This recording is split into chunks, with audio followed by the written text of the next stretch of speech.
پاکستان کے موجودہ حالات پاکستان کے موجودہ حالات کافی خراب ہیں۔ ہر کوئی پریشان ہے کہ کیا بنے گا، آنے والے دنوں میں کیا بنے گا، ہمارا مستقبل کیسا ہوگا، ہمارے بچوں کا مستقبل کیسا ہوگا۔ بہت پریشانی ہے، ہر کوئی پریشان ہے، میں بھی بہت پریشان ہوں۔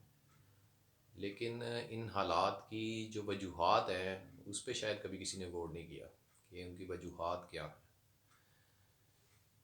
حادثہ جو کوئی بھی ہوتا ہے اس پہ اچانک نہیں ہو جاتا، اس پہ کافی وقت لگتا ہے۔ اس کے بارے میں کوئی شعر بھی ہے جو مجھے یاد نہیں آ رہا اس وقت۔ ہمارے ملک کے ساتھ جو ہوا ہے، اس نہج پہ جو ہمارا ملک پہنچ چکا ہے، لوگوں کو جان کے لالے پڑے ہوئے ہیں، کھانے کے لیے لوگوں کے پاس روٹی نہیں ہے، پہننے کے لیے کپڑے نہیں ہیں۔ مثال کے طور پہ کہہ رہا ہوں، کپڑے اور روٹی تو سب کے پاس ہی ہیں، لیکن جو حالات لوگوں کے ہو چکے ہیں، غربت کافی زیادہ ہو چکی ہے، کاروبار نہیں ہے، روزگار نہیں ہے، نوکریاں نہیں ہیں۔ اس کی وجہ کیا ہے؟ میرے مطابق اس کی سب سے بڑی وجہ جو ہے وہ ہے ناشکری۔ ہم اگر برا نہ منائیں تو ہم ایک ناشکری قوم ہے، کیونکہ اللہ تعالیٰ کی جتنی نعمتیں ہمارے اس ملک میں یا اس زمین پر دی گئی ہیں، شاید دوسرے ملکوں میں بہت کم ہوگی۔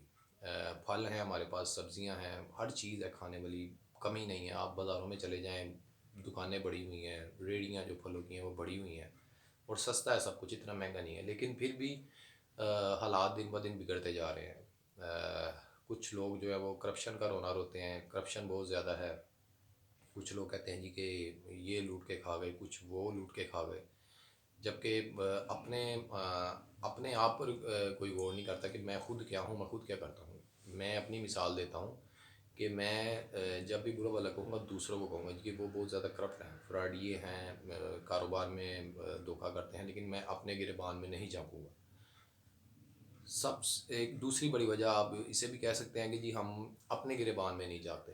ایک ناشکری ہو گئی، اور اپنے گریبان میں نہ جھانکنا، دوسروں پر تنقید کرنا، الزامات دوسروں پر لگانا، اپنے آپ کو ٹھیک نہیں کرنا۔ ایک سب سے بڑی مثال جو ہمارے یہاں پر دی جا سکتی ہے وہ ہے جی کہ یہاں پر سیاستدان کرپٹ ہیں، ادارے کرپٹ ہیں، سب کچھ تباہ کر دیا، ملک لوٹ کر کھا گئے۔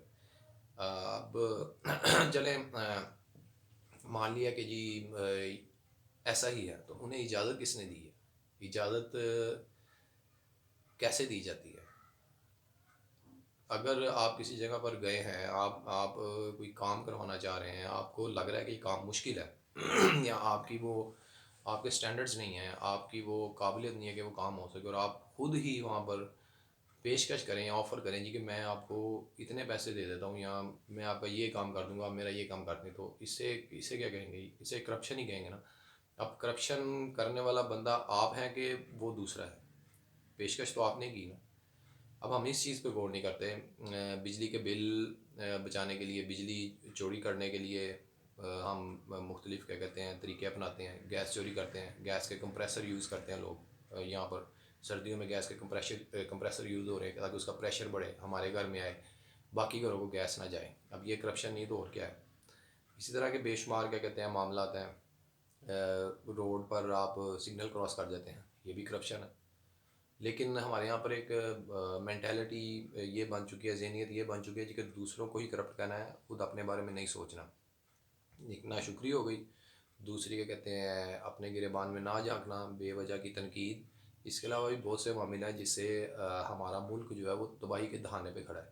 لیکن انشاءاللہ تباہ تو نہیں ہوگا، اللہ تعالیٰ خیر کرے گا، ہم دوبارہ واپس کیا کہتے ہیں اچھے دنوں کی طرف جائیں گے، امید ہے جلد ہی۔ لیکن آپ لوگوں سے گزارش ہے کہ اپنے آپ کو ٹھیک کریں، دوسروں پہ تنقید کرنا چھوڑ دیں کہ جی وہ دیکھیں، جی اس کو دیکھیں، اس نے کیا کر دیا، یہ کیا کر دیا، کھا گئے پی گئے۔ اب اپنے آپ کو صحیح کریں۔ جب اسی طرح ہر کوئی اپنے آپ کو ٹھیک کرے گا تو سب ہی ٹھیک ہو جائے گا۔ شکریہ۔